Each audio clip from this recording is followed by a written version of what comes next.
नमस्कार, अपराध की जहां में आपका स्वागत है।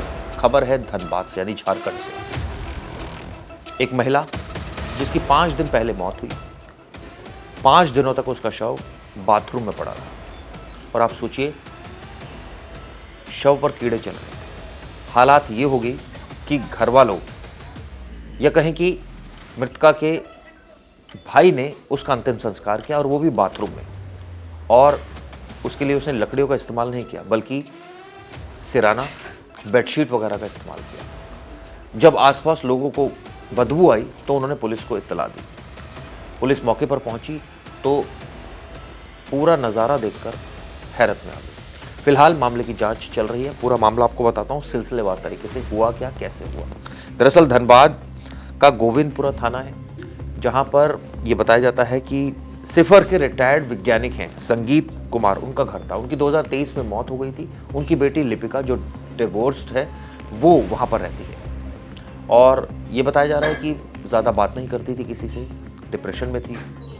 उस घर में उनके ब्रदर भी रहा करते थे। अचानक पड़ोसियों को बदबू आनी शुरू हुई। उन्होंने पुलिस को इत्तला दी तो पता चला, पूरा माजरा सामने आया। दरअसल कहानी कुछ इस तरह से है कि जो उनके पिता थे संगीत कुमार, उनकी 2023 में मौत हुई थी और तब से ही तलाकशुदा उनकी बेटी है लिपिका, वो डिप्रेशन में थी। वो उसी घर में रह रही थी। ये बताते हैं उनकी तबीयत खराब हुई, जो उनके भाई का कहना है। और उसके बाद वो कई बार वॉशरूम गई और उसके बाद अचानक वो कोलैप्स कर गई। उनकी मौत हो गई 8 तारीख को। और आप सोचिए, उसके बाद करीब 5 दिनों तक उनका शव बाथरूम में ही पड़ा रहा। सवाल ये उठता है कि कोई अंतिम संस्कार प्रॉपरली क्यों नहीं किया गया। उनके भाई का इसको लेकर एक बयान सामने आया। पहले आप वो बयान सुनिए। दरअसल ये उनके बड़े भाई हैं जिनका नाम प्रणव है।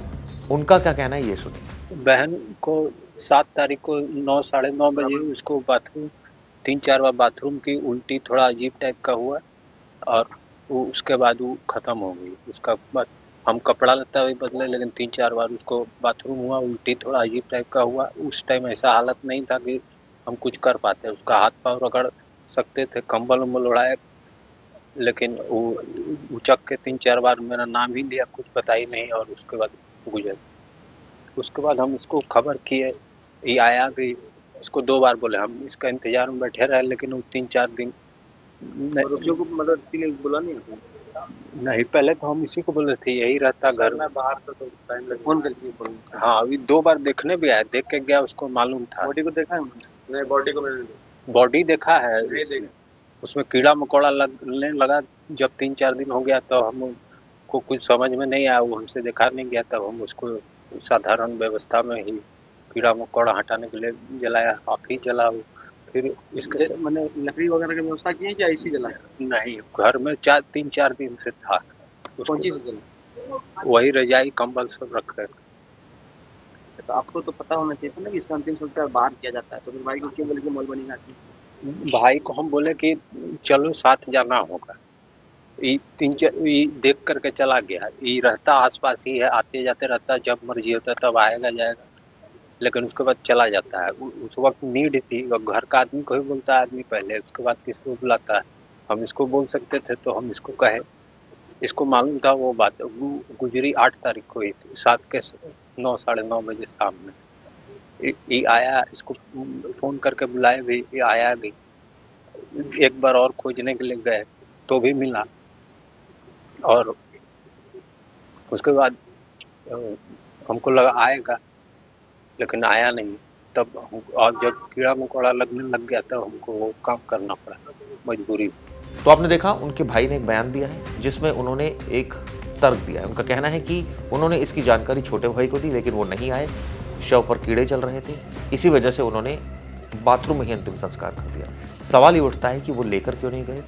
सवाल ये भी है कि क्या परिवार की किसी से कोई बातचीत नहीं होती थी, उनका कोई रिश्तेदार नहीं था, इस वजह से किसी से उनका संपर्क नहीं था, और शायद यही वजह थी कि उन्होंने अंतिम संस्कार बाथरूम में ही कर दिया।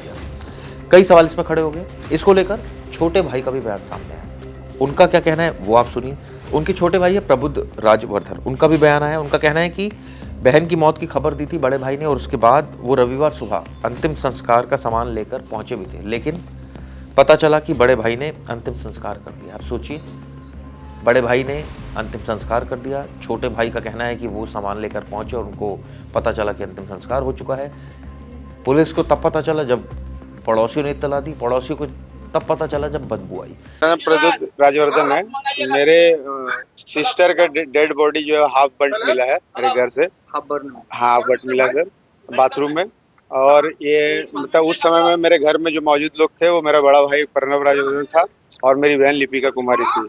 मेरी बहन जो लिपिका कुमारी थी काफी दिन से बेड रिडन थी सर। और जिस टाइम पे ये घटना घटी है उस टाइम में मैं यहाँ पे अवेलेबल नहीं था। मुझे ये इन्फॉर्मेशन भी नहीं दी कि ऐसा कुछ किया जा रहा है।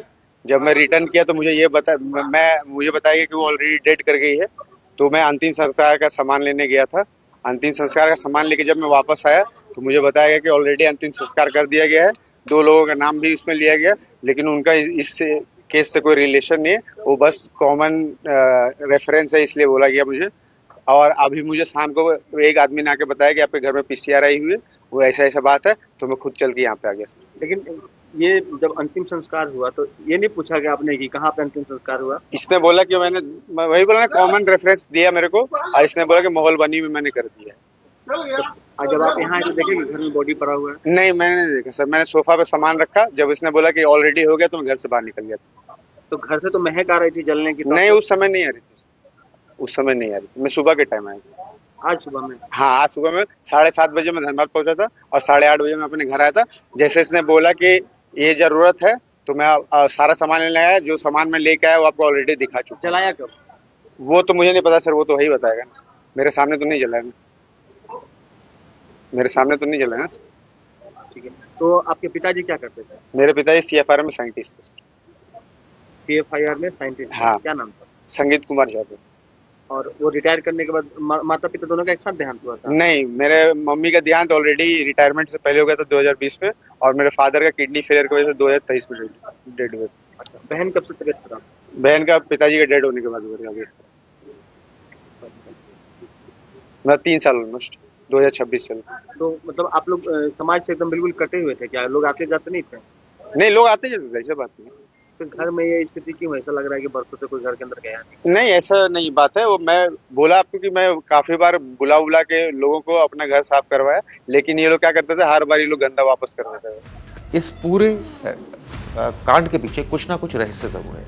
इसी वजह से अब पुलिस पूरे मामले की जांच कर रही है। दरअसल अवशेषों को फॉरेंसिक साइंस लेबोरेटरी भेजा गया है ताकि जो मैच है DNA मैच हो सके। इसके अलावा ये भी पता लगाने की कोशिश की जा रही है जो वहाँ से सामान मिला है उनकी फॉरेंसिक जांच होगी, जिससे स्थिति कुछ और स्पष्ट होगी।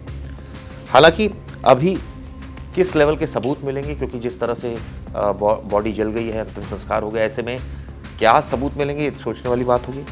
ये भी आपको बता दूं, इस घटना के चलते कई सवाल खड़े हो रहे हैं। पहला सवाल ये है कि आखिर उन्होंने इसकी इत्तला टाइमली पुलिस को क्यों नहीं दी? अगर उनकी डेथ नेचुरल थी तो उन्होंने प्रॉपर तरीके से अंतिम संस्कार क्यों नहीं किया?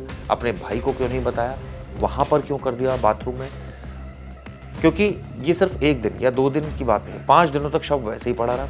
क्या उनको बहुत लेट पता चला कि उनकी बहन की इस तरह से मृत्यु होगी और वो उस वक्त घर पर नहीं थे, यानी उनके बड़े भाई? ये भी सवाल उठता है। और अगर उनको जब पता चला तो उनको परिवार के दूसरे सदस्यों को इसकी जानकारी देनी चाहिए थी और एक विधि विधान के साथ अंतिम संस्कार करना चाहिए था, लेकिन ऐसा नहीं हुआ। इसी बात को लेकर पुलिस हैरत में है और हर एक एंगल से मामले की जांच की जा रही है।